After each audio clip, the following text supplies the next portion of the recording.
तो इस सब्जेक्ट में विगत क्लास में एक प्रमुख राजवंश पढ़ाया था जो फर्स्ट ग्रेड सेकंड ग्रेड को बिलोंग करता है, अदर कॉम्पिटिशन्स को भी बिलोंग करता है, गुर्जर प्रतिहार वंश। जिसको आपने पढ़ा और कहीं ना कहीं उसके महत्वपूर्ण क्वेश्चनों पर यदि वर्क करें तो आप जो एग्जाम देंगे उस एग्जाम में उससे बाहर नहीं आएगा। ऐसी विचारधारा के तहत उसका अध्ययन करना। नेक्स्ट बात करते हैं, एक नया टॉपिक आप पढ़ने जा रहे हो मारवाड़ के इतिहास के तहत, मारवाड़ के इतिहास के तहत पढ़ने जा रहे हो राठौड़ वंश। और राठौड़ वंश में भी आप निश्चित रूप से ये तो सभी जानते होंगे कि राठौड़ वंश ने राजस्थान की किन किन रियासतों पर शासन किया। तो इसमें यदि हम बात करें तो राठौड़ वंश ने एक तो जोधपुर, मारवाड़ यानी जोधपुर पर शासन किया था, यानी पढ़े जाते हैं तो मारवाड़ या जोधपुर के राठौड़ पढ़े जाते हैं, एक बीकानेर के राठौड़ पढ़े जाते हैं और एक किशनगढ़ के राठौड़ पढ़े जाते हैं। ठीक भाई, तीन स्थानों पर इनका शासन रहा मुख्यतः राठौड़ वंश का, एक तो जोधपुर, बीकानेर और किशनगढ़, जिसमें फर्स्ट ग्रेड सेकंड ग्रेड के लिए इस राठौड़ वंश में टॉपिक फिक्स होते हैं, बाकी एसआई के लिए कंप्लीट पढ़ना पड़ता है, अदर्स कॉम्पिटिशन्स के लिए भी पढ़ना पड़ता है। हम इसको कंप्लीट ही पढ़ेंगे। ठीक भाई, सबसे पहली बात आती है राठौड़। देखो ध्यान से सुनना, राठौड़ शब्द की उत्पत्ति, राठौड़ शब्द की उत्पत्ति राष्ट्रकूट शब्द से हुई। शब्द से हुई। देखो हम राठौड़ शब्द की बात कर रहे हैं, ना कि राठौड़ राजवंश की। हम सीधी सीधी बात करें राठौड़ शब्द की उत्पत्ति किस शब्द से हुई तो आंसर आता है, देखो बिल्कुल सिंपल है, बस हमें ये सोचना है कि सिंपल है और इसके अकॉर्डिंग हमें यहाँ अध्ययन करना है। ठीक भाई, तो आप इसी विचारधारा के तहत यदि देखें तो देखो हमने बताया ही नहीं कुछ यहाँ। राठौड़ वंश, और राठौड़ वंश में भी आप देखें तो राठौड़ शब्द की उत्पत्ति किस शब्द से हुई, राष्ट्रकूट शब्द से। किस शब्द से, राष्ट्रकूट। नेक्स्ट बात करें हम, मोहड़ौत नेडसी ने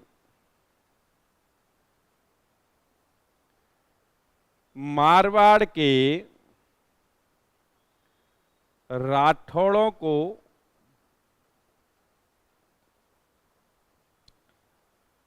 कन्नौज के गहेड़वाल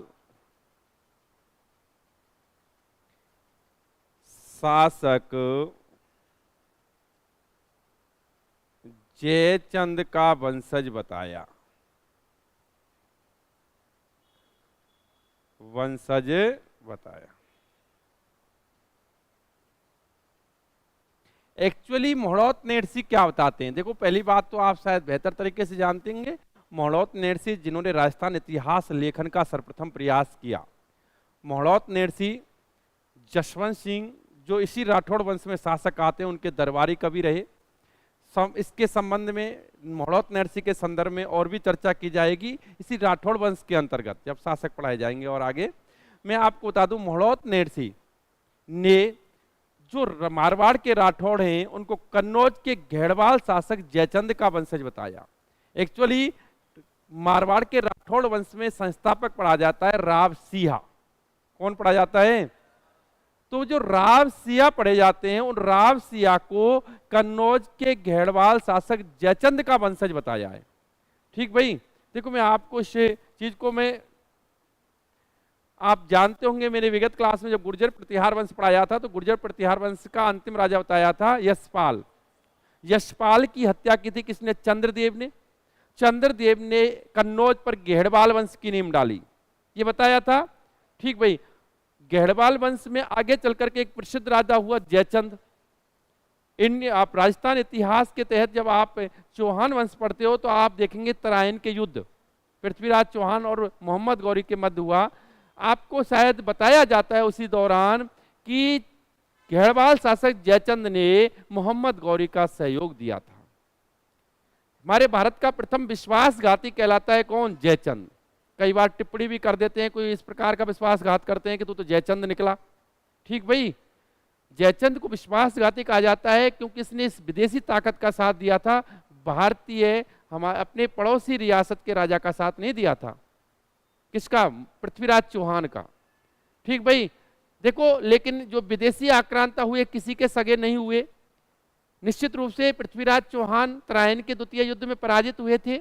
आगे चल करके अजमेर और दिल्ली पर अधिकार हो गया था मोहम्मद गौरी का, ये तो आप जानते ही हो बेहतर तरीके से। ठीक भाई, नेक्स्ट, तराइन का द्वितीय युद्ध भारतीय इतिहास में मील का पत्थर साबित हुआ था। तराइन का द्वितीय युद्ध, क्योंकि उसके बाद भारत में मुस्लिम सत्ता काबिज हो गई थी। देखिए आप, 12 से 6 से लेकर 15 से 26 तक सल्तनत काल पढ़ा जाता है, 3 से 20 वर्ष सल्तनत काल पढ़ा जाता है। लंबे समय तक सत्ता रही सल्तनत काल के दौरान। यदि आप देखें तो इधर जयचंद जिसने मोहम्मद गौरी का साथ दिया था, लेकिन मोहम्मद गौरी तो किसी का सगा नहीं था, मुस्लिम आक्रांता जो आया था यहाँ। आप देखें जयचंद को भी उसने आगे चल करके पराजित किया था। इंडियन हिस्ट्री में एक चंदावर का युद्ध पढ़ा जाता है 1194। चंदावर के युद्ध में मोहम्मद गौरी ने जयचंद को पराजित किया था। निश्चित रूप से कन्नौज जयचंद के हाथों से निकल गया था। ठीक भाई, अब ये कन्नौज तो रहा नहीं इनके पास। इस जयचंद का पुत्र बताया जाता है हुआ श्वेतराम, और श्वेतराम का पुत्र हुआ हरिश्चंद्र, जैसा कि आपकी हिंदी ग्रंथ अकादमी की किताब में लिखा हुआ है। और उस हरिश्चंद्र का पुत्र हुआ राव सिया। तो किसका वंशज हुआ? जयचंद का वंशज। किसका पुत्र हुआ? श्वेतराम का पुत्र। किसका पुत्र हुआ? हरिश्चंद्र का पुत्र। अब ये बात ध्यान रखना, गुर्जर प्रतिहार में भी आप ये नाम पढ़ते हो, हरिश्चंद्र वगैरह, इधर भी नाम आते हैं। अब ये तो गांव में भी अब एक व्यक्ति, एक नाम के 4 व्यक्ति हो सकते हैं, तो ये तो इतिहास में भी हो सकते हैं। ठीक भाई, तो कहीं ना कहीं ये बात विशेष ध्यान रखना। इस प्रकार मोड़ौत नैरसी कहते हैं कि ये किसका वंशज था? जयचंद का। चीजों को जोड़कर हिंदी ग्रंथ अकादमी किताब में सिस्टम दे रखा है कि भाई ऐसे ऐसे ऐसे। ठीक, ध्यान रखना। तो आपको ध्यान रखना है मोड़ौत नैरसी के अकॉर्डिंग ये किसके वंशज बताए गए हैं? जयचंद के। कन्नौज के घेड़वाल शासक जयचंद। इनकी प्राचीनता कहां से जुड़ी हुई थी? कन्नौज से। किसके अकॉर्डिंग? मोड़ौत नैरसी के अकॉर्डिंग। कितना सरल है जी। नेक्स्ट बात करते हैं, गौरी शंकर हीराचंद ओझा, हीराचंद ओझा प्रसिद्ध इतिहासकार हुए हैं। गौरी शंकर हीराचंद ओझा मारवाड़ के राठौड़ों को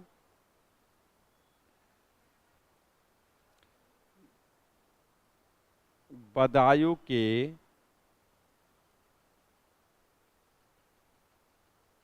राष्ट्रकूट शासकों का वंशज मानते हैं। अच्छा, गौरी शंकर हीराचंद ओझा इनकी प्राचीनता कहां से जोड़ते हैं? बदायूं से। कहां से जोड़ते हैं? बदायूं। तो आपको फिक्स कुछ नहीं पढ़ना है छोरो, कुछ पढ़ना ही नहीं है।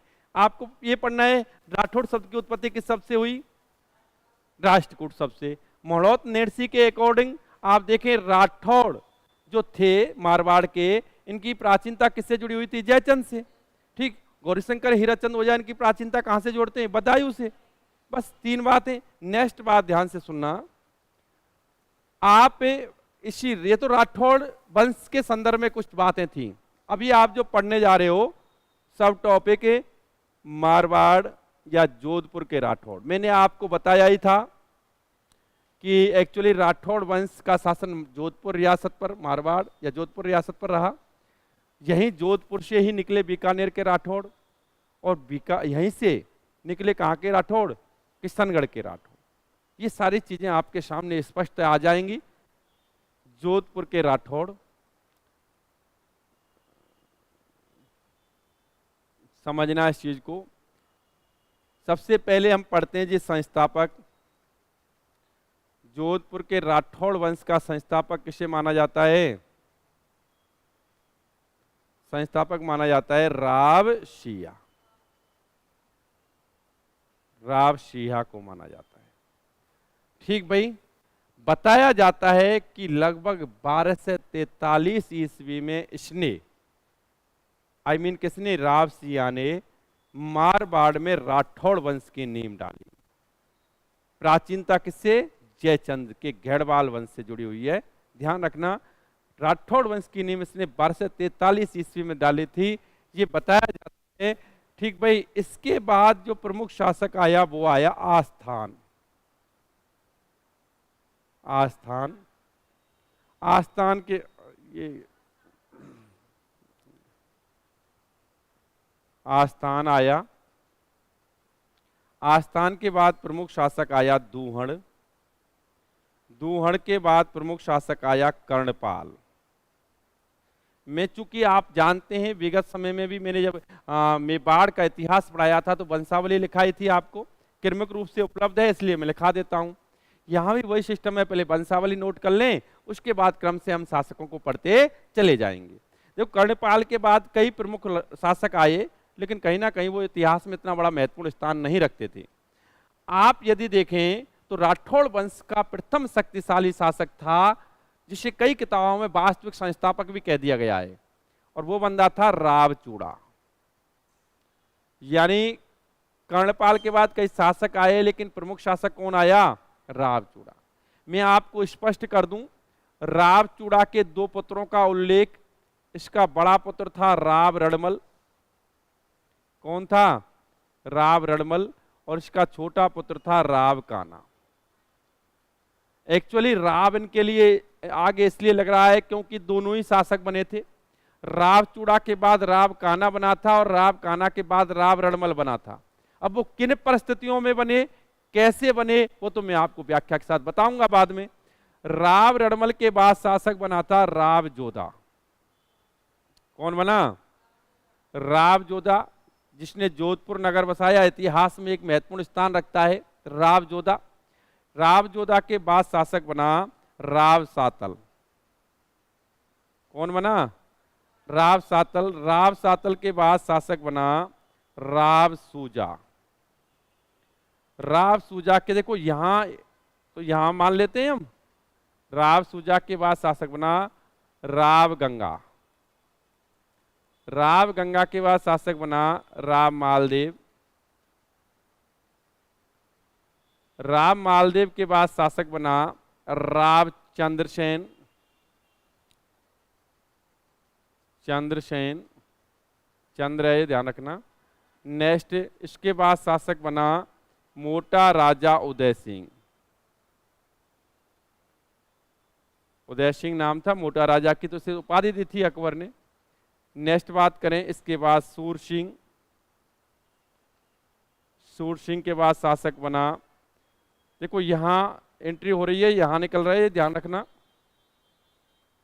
सूर सिंह के बाद शासक बना गज सिंह। गज सिंह के बाद शासक बना जसवंत सिंह।